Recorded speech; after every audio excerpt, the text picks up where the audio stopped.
Hello, everyone. 안녕하세요, 여러분. Welcome back to climatehope.us and dancingforclimatejustice.com. We are here with another story of joy, hope, and climate action with our very own creative director, Pia Cortez. We have been waiting to have this conversation with Pia. You've actually had a chance to meet a lot of our creative team on this project. And Pia has actually been the longest standing member of our Dancing for Climate Justice, Climate Hope team.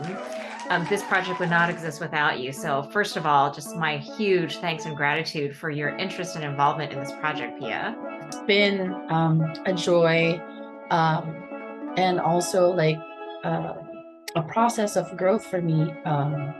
When we started ClimateHope.us from 100 days of dancing for climate justice, or 100 dances, but just being involved in different aspects of climate hope and climate positivity that we're trying to do has been such an amazing experience for me that I hope everyone can share. Yes, we are here to pave the path and show the way to joyful climate action. So let's start with our question from the top, which is talk about one of your greatest joys in the world, and then we'll talk about how it's connected to climate action for you. Sure. One of my greatest joys is actually being underwater. And that's something that, or being around water. I'm an immigrant from the Philippines to the Bay Area. And I've always, in spite of, it being hard as an immigrant, I've always been grateful that I was in the Bay Area closer to the Pacific Ocean. In my younger days, I would look wistfully towards Pacifica and know that the Philippines is on the other side, which brought me some comfort, but also heartbreak because, when you're connected to your homeland and that you see that huge water, it makes you feel all types of emotions. So you just flow and you go with the waves. So right now I'm a certified free diver and also a licensed scuba diver. And I realized that to enjoy diving means you can't separate it from taking care of, the things that you see and wanting to make it better. During my scuba diving journey, I wanted to do something more and help preserve and also conserve, the coral reefs that I'm always seeing and taking videos of. I did a coral reef conservation and certification. So you've been diving for the last few years. Have you been seeing changes as the climate warms and as the oceans warm? I've seen the bleaching of corals after a few months. I've seen corals also destroyed from the first time I did my dives. And many of the reasons are this is like the worst, the most heartbreaking for me because some reefs get destroyed by anchors from boats. Uh-huh. Yeah. And since I'm currently based in an island where the biggest industry is tourism, so it's kind of like, that these boats are here so that they can bring people to witness what's happening underwater, and revel in that joy. But at the same time, that the human footprint also leaves like a very tragic dent on the things that we're supposed to be experiencing and seeing. Right. And I know that the Philippines is a key country in the Climate Vulnerable Forum, which is a worldwide group of countries that are the most vulnerably impacted by the climate crisis. And the storms, like the tropical storms and the hurricanes, are getting bigger Right. and more destructive in the Philippines. Yeah, and I've experienced those storms like firsthand.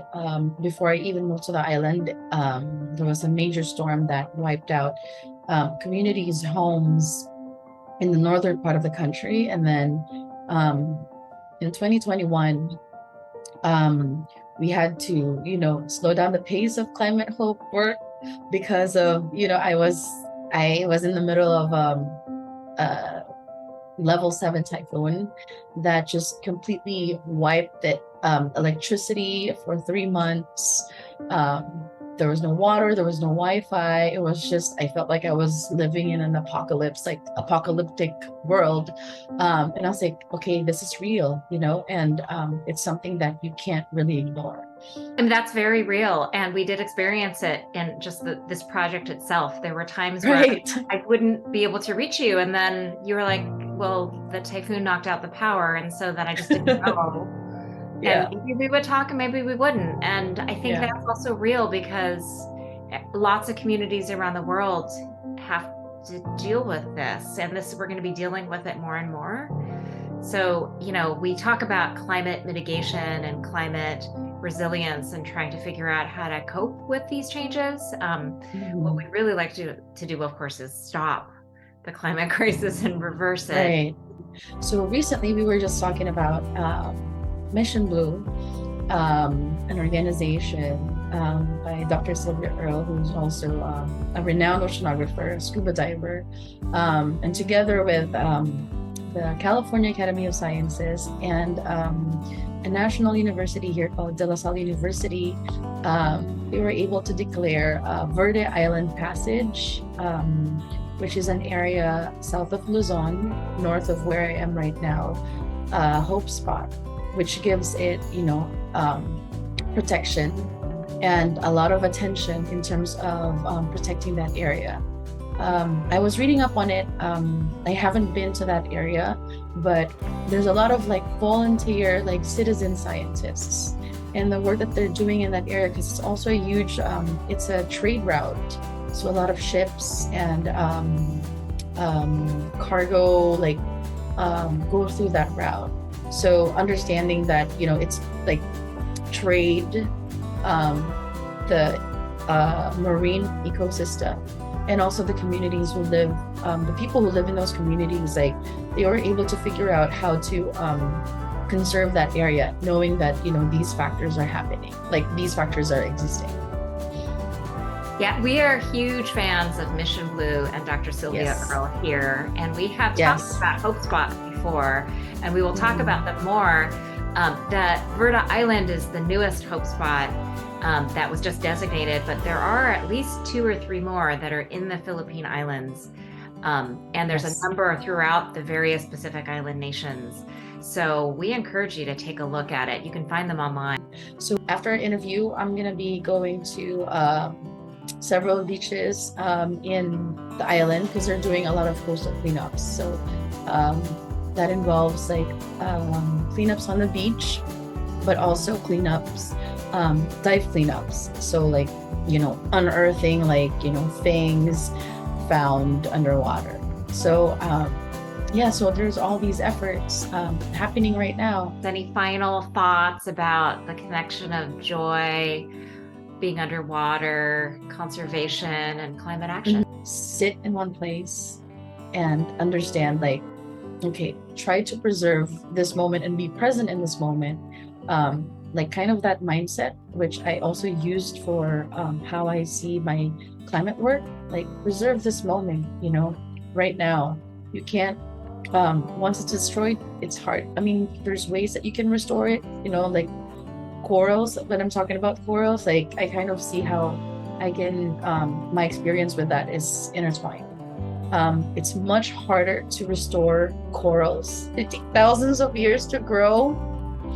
So do what you can, as much as you can now, to just preserve it and conserve it and do everything that you can. And in the same way, be at peace, knowing that, it lives and the beauty of it is right here. So so I think being present, and then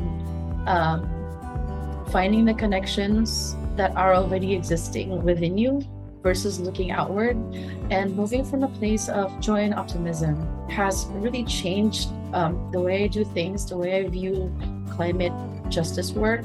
I used to be a very angry activist, and I have love for all the activists out there. But it drove me down a different path that I didn't like myself. So I'm happy that I got to this place. where I can move with joy and optimism, but want to see the same things that other people do. That's beautiful, Pia.